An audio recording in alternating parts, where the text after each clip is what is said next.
Hello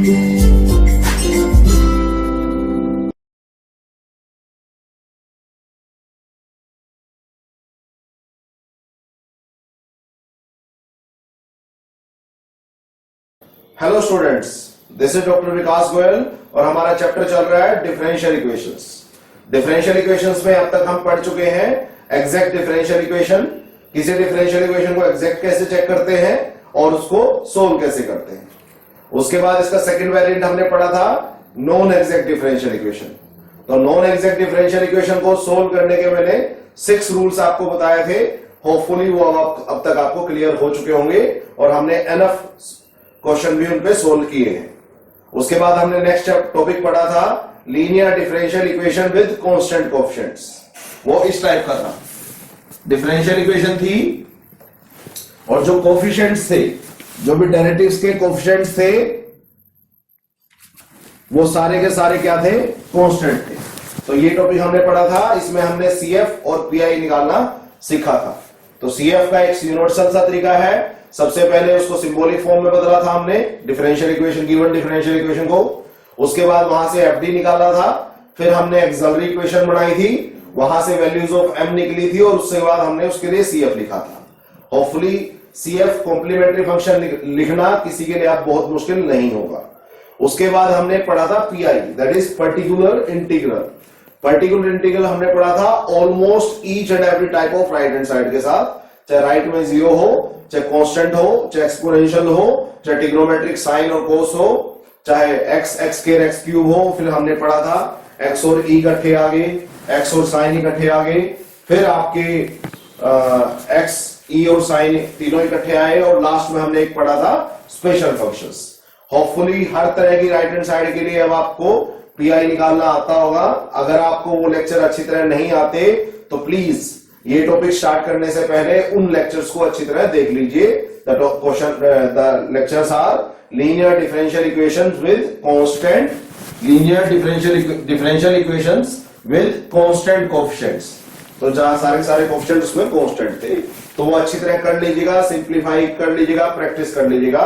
उनके ऊपर एक इंपॉर्टेंट क्वेश्चन की पीडीएफ भी मैंने डिस्क्रिप्शन में अटैच की हुई है, तो आप उनको सिंप्लीफाई कर सकते हैं। अगर वो टॉपिक आपको आता होगा तभी आप इस टॉपिक को इजिली कर पाएंगे। उसके बाद लास्ट टॉपिक हमने पढ़ा था method of variation of parameter. आपको पता है उसमें कुछ नया नहीं सीखा था हमने।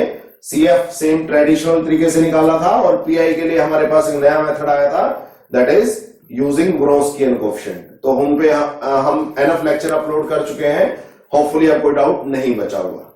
Next we are starting with the very next topic, important topic, that is your Cauchy homogeneous linear differential equations. अब सबसे पहले तो इसमें फर्क आइडेंटिफाई करते हैं और उसके बाद नेक्स्ट इसको सिंप्लीफाई करना सीखेंगे।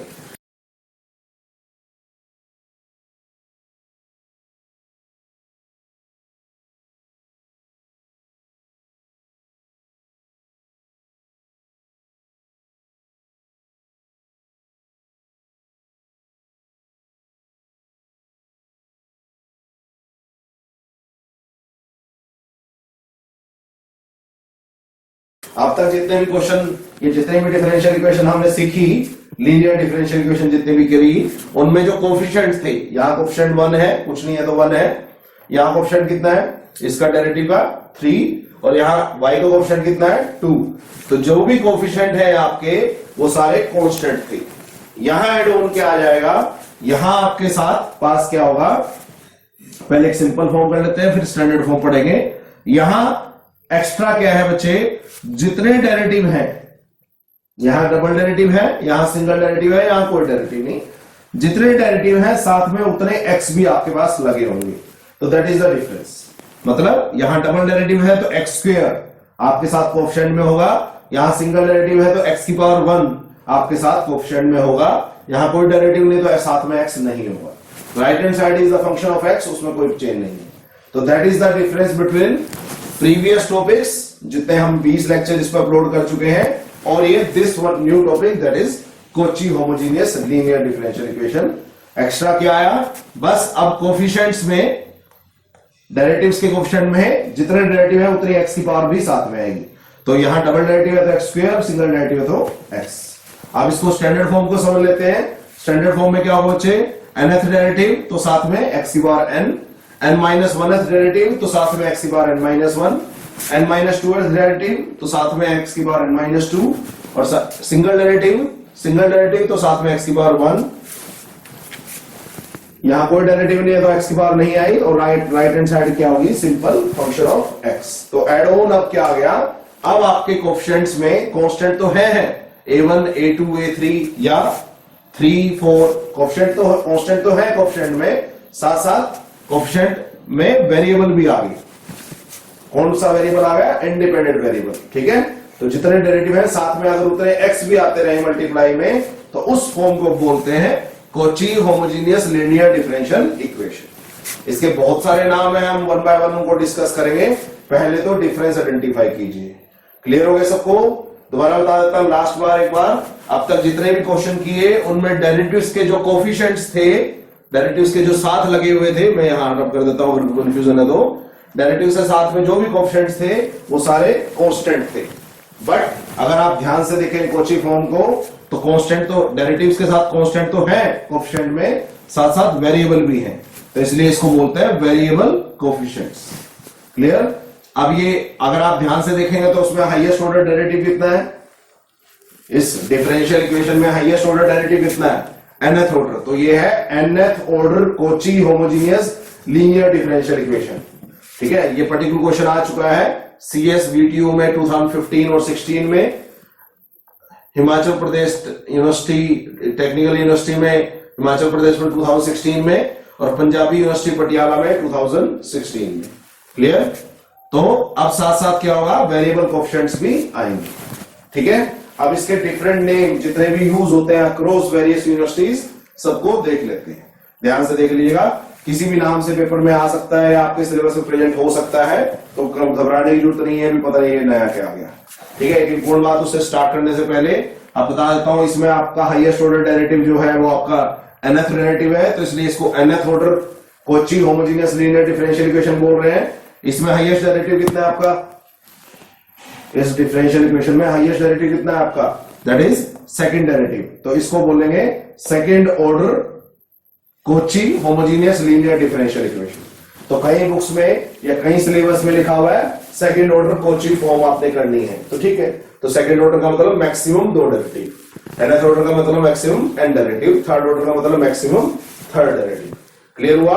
अब इसका different name across many books और मेनी सिलेबस हम देख लेते हैं। तो पहला नाम तो यही है जो मैंने लिखवाया, Cauchy homogeneous linear differential equation. साथ साथ कई बार इसको कॉची यूलर भी बोलते हैं, Cauchy Euler homogeneous linear differential equation, बहुत हर्षी। उसके बाद कॉची यूलर बोल लो या यूलर कॉची बोल लो, Euler Cauchy homogeneous linear differential equation. मैंने जितनी बुक्स पढ़ी या जितने भी सिलेबस देखे उनमें जितने डिफरेंट नेम मैंने हो रखे थे, मैंने उन सबको इंक्लूड कर लिया, so that you will have ना very clear cut idea about की टॉपिक है क्या या उसका नाम क्या, कैसे कैसे आ सकता है। क्लियर हो गया? कॉची होमोजेनियस आ सकता है, कॉची यूलर होमोजेनियस आ सकता है, यूलर कॉची होमोजेनियस आ सकता है, यूलर इक्वेशंस आ सकता है, यूलर इक्वेशंस को सोल्व करो, या यूलर इक्वेशंस क्या होती है वो भी यही है, यूलर इक्वेशन। उसके बाद linear differential equation with variable coefficient, ये मेन बात है जो आपको समझ में आनी चाहिए कि वेरिएबल कोएफिशिएंट का मतलब क्या है। मैंने बताया इसमें ये linear differential equation with constant coefficients थी, और ये linear differential equation with variable coefficients है। क्लियर हो गया? तो ये बात सबको अच्छी तरह क्लियर हो जानी चाहिए। उसके बाद कई बार आ जाता है solving linear differential equation by changing independent variable. इस बात का क्या मतलब है अभी समझेंगे हम, ये बहुत इंपॉर्टेंट बात है कि एक्चुअली जब इन कॉची फॉर्म को या कॉची डिफरेंशियल इक्वेशंस को जब सोल्व करते हैं, तो यहां डिपेंडेंट वेरिएबल कौन है इस क्वेश्चन में, जिसका डेरिवेटिव होता है उसको डिपेंडेंट वेरिएबल बोलते हैं। तो डिपेंडेंट वेरिएबल है y, और जिसके विद रिस्पेक्ट टू होता है वो होता है इंडिपेंडेंट वेरिएबल। तो इंडिपेंडेंट वेरिएबल कौन है, x।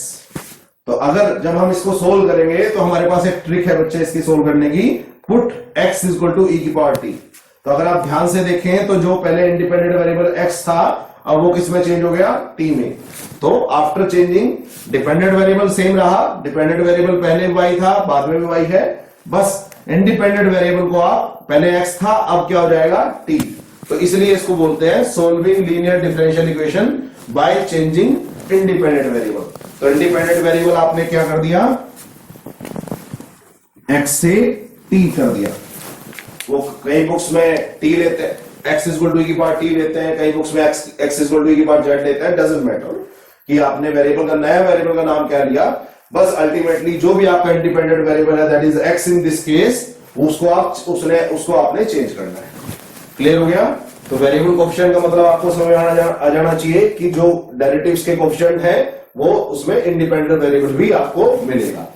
नेक्स्ट क्या है, और उनको सोल्व करने के लिए आपको इंडिपेंडेंट वेरिएबल को चेंज करना पड़ेगा। ट्रिक मैंने आपको बता दी कि जो भी इंडिपेंडेंट वेरिएबल है उसको x इज इक्वल टू यानी उसको e रेज़ पर t पुट करना पड़ेगा।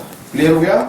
और लास्टली जब ये ट्रिक आप अप्लाई कर दोगे तो फायदा क्या होगा, डिफरेंशियल इक्वेशन रिड्यूसिबल टू, जो ये गिवन डिफरेंशियल इक्वेशन है ये रिड्यूस हो जाएगी कांस्टेंट कोएफिशिएंट में। जो भी ये डिफरेंशियल इक्वेशन है जब आप इस पे ट्रिक लगाओगे तो ये कांस्टेंट कोएफिशिएंट्स में रिड्यूस हो जाएगी। किसमें रिड्यूस हो जाएगी? कांस्टेंट कोएफिशिएंट, मतलब ये वाली टाइप इसमें रिड्यूस हो जाएगी। जिसके बाद आप इसको, आपको पता है कि ये वाली टाइप के आप ऊपर तो अब मैं 20 लेक्चर अपलोड कर चुका हूं, तो ये वाली टाइप तो आपको अच्छी तरह सोल्व करनी आती है। तो सबसे पहले आपके पास आएंगे वेरिएबल कोएफिशिएंट्स, फिर आप क्या करोगे, इंडिपेंडेंट वेरिएबल को चेंज करोगे, और उसके बाद वो किसमें चेंज हो जाएगा, यानी क्वेश्चन रिड्यूस किसमें हो जाएगा, कांस्टेंट कोएफिशिएंट्स में। और कांस्टेंट कोएफिशिएंट्स को हम सिंप्लीफाई कर चुके हैं एनफ एग्जांपल से। उसके बाद ये क्वेश्चन है Cauchy homogeneous linear differential equation. तो होपफुली कंसेप्ट क्लियर हो चुका होगा कि करना क्या क्या है मुझे। तो पहले तो मुझे ये आइडेंटिफाई करना है कि जो क्वेश्चन है वो आपका Cauchy homogeneous linear differential equation है। उसके बाद उसमें वेरिएबल कोएफिशिएंट गिवन होंगे, उसके बाद हमने इंडिपेंडेंट वेरिएबल को चेंज करना है, और उसके बाद वो रिड्यूस हो जाएगा कांस्टेंट कोएफिशिएंट्स के क्वेश्चन में, that is this type, the similar kind of question. Okay, और ये टाइप के क्वेश्चन आपको सोल्व करने आते हैं, हम उसी तरीके से सोल्व करेंगे। तो इसलिए मैं बोल रहा था अभी थोड़ी देर पहले आपको कि कॉची अगर आपको अच्छी तरह समझनी है तो आपको पिछले linear differential equation with constant coefficients के ऑलमोस्ट 20 लेक्चर मैंने अपलोड किए हुए हैं, वो सारे लेक्चर आपको अच्छी तरह आने चाहिए। तो अगर वो आते होंगे तो ऑब्वियसली आप कॉची फॉर्म को बहुत जल्दी सोल्व कर पाएंगे। क्लियर हो गया? होपफुली अब तक कोई डाउट नहीं होगा। स्टिल कोई डाउट होगा तो just feel free to ask. अब ये करते कैसे हैं, हम जस्ट एक ब्रीफ कर रहे हैं उसको, और नेक्स्ट लेक्चर से आपका एग्जाम्पल सोल्व करना स्टार्ट करेंगे। चलो अब करते कैसे हैं इसमें।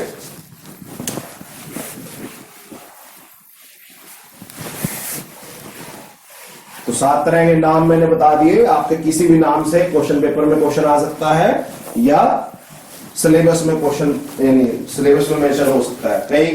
कई सिलेबस में वर्ड लिखा हुआ है सेकंड ऑर्डर, तो सेकंड ऑर्डर का मतलब कुछ नया नहीं है, डबल डेरिवेटिव तक आपके पास आ सकते हैं क्वेश्चन, यानी आपके सिलेबस में डबल डेरिवेटिव तक है, बट ऐसा जरूर नहीं है। University to university it will matter.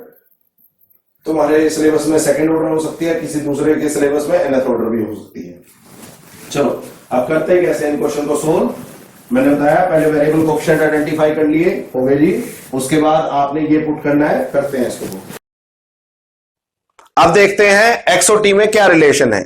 तो x है गिवन इंडिपेंडेंट वेरिएबल और t है जिसमें मैंने चेंज करना है उसको। तो x की वैल्यू है e रेज़्ड पावर t, ये आपकी ट्रिक है जो आपको याद रखनी पड़ेगी। अब मैं x और t में रिलेशन निकाल लेता हूं सो दैट बाद में भी जरूरत पड़ेगी। तो मैंने x की वैल्यू तो मेरे पास t की टर्म्स में है, मैं t की value in the terms of x भी निकाल लेता हूं। तो x की वैल्यू दोनों तरफ का लोगरिथम लिया, log x is equal to log e raised power t। आपको पता है log के आगे कोई भी टर्म हो उसकी जितनी भी पावर है वो हमेशा आगे मूव कर जाती है। तो t आगे मूव हुआ log e हमेशा होता है 1, तो यहां बचा t, तो t की वैल्यू आ गई log x। इसकी हमें जरूरत पड़ेगी, we will let you know कि कहां जरूरत पड़ेगी। तो तो हम x की value in the terms of t भी हमें पता है और t की value in the terms of x भी हमें पता है। तो अब मैं बता रहा हूं steps to be followed to simplify Cauchy linear differential equation. तो स्टेप्स कैसे करना है, सबसे पहले आपके पास कॉची फॉर्म आएगी जो ये मैंने दी है, इसका एक सैंपल क्वेश्चन भी दिया है विद वेरिएबल कोएफिशिएंट्स, सबके कोएफिशिएंट्स वेरिएबल है। उसके बाद आप चेंजिंग ऑफ इंडिपेंडेंट वेरिएबल करेंगे, जो भी आपके पास इंडिपेंडेंट वेरिएबल है, यहां इंडिपेंडेंट वेरिएबल x है, इसमें भी x है, आप उसको चेंज करेंगे दूसरे इंडिपेंडेंट वेरिएबल में by using the relation x is equal to e raised power t. उसके बाद वो रिड्यूस हो जाएगा question to linear differential equation with constant coefficients में, जिसके ऊपर हमने 20 लेक्चर पहले सोल्व कर चुके हैं। तो उस टाइप में वो रिड्यूस हो जाएगा। उसके बाद आपको उन टाइप्स को सोल्व करना आता है, तो solving linear differential equation with constant coefficients, मतलब आप उनका सबका सीएफ निकाल लेंगे और सबका क्या निकाल लेंगे, पीआई। तो सीएफ और पीआई की मैंने हर टाइप आपको करा चुका हूं, होपफुली कोई डाउट नहीं होगा, तो निकल लेगा। और लास्टली जब सब कुछ सिंप्लीफाई हो जाएगा तो आप जो सॉल्यूशन होगा उसको वापस एक्स में चेंज कर देंगे by using the relation t equal to log x। तो this is the benefit of this relation and this relation. ये इनिशियली काम आएगा जब आपको x को t में चेंज करना है, और जब वो क्वेश्चन सिंप्लीफाई हो जाएगा तो वापस आपको t को x में जरूर चेंज करना पड़ेगा, तो t की वैल्यू आप पुट करेंगे log x। क्लियर हो गया? तो अब रिड्यूस कैसे करेंगे ये आपको समझ में आ गया। ये आपको मैंने बता दिया कि चेंजिंग ऑफ इंडिपेंडेंट वेरिएबल, या ये रिड्यूस कैसे होगा, ये मेन है, क्योंकि ये मैं बता चुका हूं वेरिएबल कोएफिशिएंट का मतलब क्या है, ये मैं ट्रिक आपको बता चुका हूं। रिड्यूस करना मैं सिखा रहा हूं, ये ऑलरेडी मैं बता चुका हूं कि रिड्यूस से सोल्व कैसे, नहीं आपके पास linear differential equation with constant coefficient हो तो उसको सोल्व कैसे करते हैं। और लास्ट ये तो छोटा सा काम है, टी की वैल्यू वापस log x में पुट करना, यानी x में पुट करना। चलो करेंगे, कोई बात नहीं। अब हम रिड्यूस करना सीख रहे हैं, how to reduce Cauchy form to constant coefficients. Hello students, अब तक आप समझ चुके होंगे कि Cauchy homogeneous linear differential equation with variable coefficients का क्या मतलब है। उसके बाद हम उसको इंडिपेंडेंट वेरिएबल हमने चेंज किया, प्रीवियस इंडिपेंडेंट वेरिएबल था x, हमने चेंज कर दिया उसको t में, ठीक है। उसके बाद वो किस में रिड्यूस हो जाएगी, linear differential equation with constant coefficients में। और उसके बाद हम उसका CF और PI निकाल के वापस जब फाइनली वो सोल्व हो जाएगी तो हम वापस t की value in the terms of x में पुट कर देंगे। तो अब वो कांस्टेंट कोएफिशिएंट में चेंज कैसे होती है, कुछ रिलेशन काम आएंगे उसके लिए, तो हम उनको डिराइव कर रहे हैं। नेक्स्ट लेक्चर्स में जब मैं क्वेश्चन सिंप्लीफाई करूंगा तो इनका रिजल्ट डायरेक्ट यूज करूंगा, बट फिलहाल मैं इनको डिराइव करके दिखा रहा हूं। तो अगर आप ध्यान से देखें, जो आपका गिवन रिलेशन है वो आपका y है x का फंक्शन डायरेक्ट, ठीक है, कोई प्रॉब्लम नहीं है। बट अब एक नया वेरिएबल कौन आ गया, t, तो अब y किसका फंक्शन हो जाएगा, t का इंस्टेड ऑफ x के। अब मैंने y और x के बीच में एक तीसरा इंडिपेंडेंट वेरिएबल, नया इंडिपेंडेंट वेरिएबल इंसर्ट कर दिया, दैट इज t। तो y is no longer function of x, now y किसका फंक्शन बन जाएगा, बन जाएगा t का। तो now y is the function of t, t is the function of x। Clear?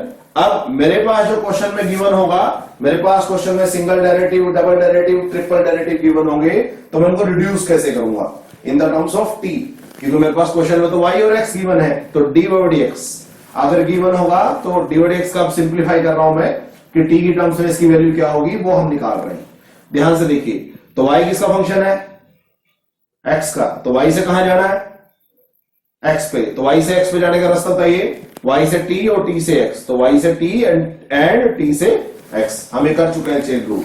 अब आपको पता है y is the function of t, वो ठीक है, बट कितना है वो नहीं पता, तो हम इसकी वैल्यू तो पुट नहीं कर सकते। But t is the function of x, t का डेरिवेटिव इज टू x, वो मुझे पता है। t का डेरिवेटिव इज टू x निकालोगे तो आप देख सकते हो, यहां से अगर आप dt/dx निकालोगे तो that will be log x का होता है 1/x, तो 1/x, तो x को मैंने लेफ्ट में मूव कर लिया, तो x d/dx equal to dy/dt, क्योंकि मुझे पता है मेरी कॉची फॉर्म में अकेला d/dx नहीं आएगा, उसके साथ में उतने ही x भी साथ में आएंगे। तो x d/dx की वैल्यू कितनी आ गई, dy/dt। हमें इसका नया नाम रख लेता हूं सिंबॉलिक फॉर्म में, dy/dt का मैंने नया नाम रख लिया कैपिटल D, आपको पता है सिंबॉलिक फॉर्म होती है ये, तो ये आगे बेटे dy, तो यहां d है dy/dt, थोड़ा ये ध्यान रखिएगा। सिमिलरली डबल डेरिवेटिव्स की टर्म्स भी आ सकती हैं कॉची फॉर्म में, तो डबल डेरिवेटिव्स की वैल्यू भी एडवांस में निकाल के रख लेते हैं। तो d2y/dx का मतलब क्या है कि डबल डेरिवेटिव सिंगल डेरिवेटिव का दोबारा डेरिवेटिव करना है, तो dy/dx का दोबारा डेरिवेटिव। dy/dx की वैल्यू मेरे पास है 1/x dy/dt, ये रही 1/x dy/dt का दोबारा डेरिवेटिव। तो आपको पता है डेरिवेटिव करने के लिए आप प्रोडक्ट रूल लगाएंगे यहां, क्योंकि ये भी x की टर्म है और y भी डायरेक्ट फंक्शन x का नहीं है बट इनडायरेक्ट फंक्शन x का है। तो 1/x as it is, dy/dt का derivative with respect to x plus dy/dt as it is 1/x का रिस्पेक्ट टू x करोगे तो आपको पता है x की पावर -1 करके उसका डेरिवेटिव पड़ेगा -1/x²। ठीक है, ये पता होनी चाहिए। अगर आप नहीं भी समझ आती तो कोई बड़ी बात नहीं है, इनका रिजल्ट ही मेनली यूज होता है, तो कोई बात नहीं। तो डेरिवेटिव किया 1/x एज इट इज, इसका derivative plus dy/dt as it is 1/x का डेरिवेटिव। तो अब 1/x एज इट इज, अब मेरे को इसका डेरिवेटिव करना है with respect to x। But जैसे y किसका फंक्शन है, t का, तो dy/dt भी किसका फंक्शन होगा, वो भी t का। तो सीधी बात है dy/dt यानी इससे x पे जाना है मेरे को, कहां जाना है, x पे। तो मैं डायरेक्ट तो जा नहीं सकता, तो पहले यहां से मुझे जाना पड़ेगा t पे और फिर t से x पे। तो इसका derivative respect to t first और फिर t का with respect to x। Same फंडा जो यहां यूज किया है वही चेन रूल यहां यूज किया। आप लिखना चाहें तो लिख सकते हैं चेन रूल। यहां हमने यूज किया प्रोडक्ट रूल। ठीक है, -1/x as it is, dy/dt as it is. अगर आपको पता है dt/dx की वैल्यू कितनी है, 1/x into 1/x 1/x²। dy/dt का y का रिस्पेक्ट टू t एक बार हुआ पड़ा है, दोबारा रिस्पेक्ट टू t कर रहे हो तो डबल डेरिवेटिव हो जाएंगे दोनों बार respect to t, -1/x² dy/dt। अगर आप ध्यान से देखेंगे तो यहाँ x² फालतू है राइट हैंड साइड में, तो मैंने उसको लेफ्ट में मूव कर लिया। तो x² d²y/dx², यहां क्या बचा, d²y/dt² माइनस dy/dt। अब अगेन मैंने अभी थोड़ी देर पहले बताया था कि इसको मैंने क्या लेट किया हुआ है, कैपिटल D। तो ये हो जाएगा कैपिटल D और ये क्या हो जाएगा, डबल डेरिवेटिव। आपको पता है तो डबल डेरिवेटिव को लिखते हैं d²। तो डबल डेरिवेटिव हो जाएगा d² y as it is minus dy। तो सिंप्लीफाई किया d-1y। मैंने लेफ्ट में x² क्यों रखा, क्योंकि आपको पता है कोची फॉर्म में डबल डेरिवेटिव तो साथ में आएगा ही, हर जगह साथ में उतने ही x साथ में जरूर आएंगे। तो डबल डेरिवेटिव के साथ x² आएगा क्वेश्चन में, तो इसलिए आपको डायरेक्ट वैल्यू उसकी पता होनी चाहिए। तो अब तक दो मेन रिजल्ट मैं निकाल चुका हूं, एक ये कि सिंगल डेरिवेटिव की वैल्यू होती है dy और डबल डेरिवेटिव की वैल्यू होती है d इंटू d-1y। तो जितने डेरिवेटिव है उतनी बार d को एक्सपेंड करना है और y लगाना है। सिमिलरली अगर वो क्यूब आ जाए, थर्ड डेरिवेटिव आ जाए, तो साथ में कितने x आएंगे, x³। तो अब इसको कितने डेरिवेटिव है, 3, तो इसको 3 बार खोलना है, d d-1 d-2 फिर y। ठीक है, 3 बार लिखना है। तो d d-1 d-2। अगर 4 डेरिवेटिव आ जाते तो d d-1 d-2 d-3y। Clear हुआ। जब इनकी वैल्यू पुट करेंगे, यानी मेन 3 रिजल्ट्स आपको मैंने बता दिए कि ये वो अगर थर्ड ऑर्डर आए तो इसकी जरूरत पड़ेगी, नहीं तो सेकंड ऑर्डर आए तो सिर्फ इन दोनों की जरूरत पड़ेगी। तो जिसके भी डेरिवेटिव की आपको जरूरत है उसकी वैल्यू पुट कीजिए इन द टर्म्स ऑफ t, और वो किस में चेंज हो जाएगा, रिड्यूस हो जाएगा विद कांस्टेंट कोएफिशिएंट्स वाले में, और उसके बाद CF/PI निकाल के वापस t की वैल्यू log x पुट कर दीजिए। तो ये काम है। आपको ये डेरिवेशन अगर समझ में आई तो जस्ट यानी अच्छी तरह समझ लीजिए, यानी देख लीजिए। अगर नहीं समझ आए तो जस्ट लीव देम, कुछ जरूरत नहीं है, हमें सिर्फ रिजल्ट्स की जरूरत होती है जो हमें यूज करने पड़ेंगे। तो just do get out. Okay.